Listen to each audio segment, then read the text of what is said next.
රැවුල වැවෙන්නේ නැතුව තැන් තැන්වල හිස් වෙලාද? මම කීකිරිඳිය. මගේ ජීව ඉංජිනේරු බලයෙන් නිදාගෙන ඉන්න රෝම කූප අවදි කරලා ඝන රැවුලක් වවනවා. සම ඇතුලේ රෝම හිර වෙලා රැවුල වැවෙන එක නතර වෙලාද? මම කළුදුරු.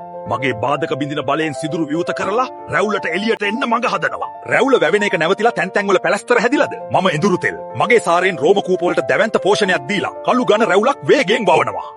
රැවුල වැවෙන්න අවශ්‍ය ලේ ගමනාගමනේ අඩු වෙලා රෝම පීඩාවට පත් වෙලාද? මම රතුළු.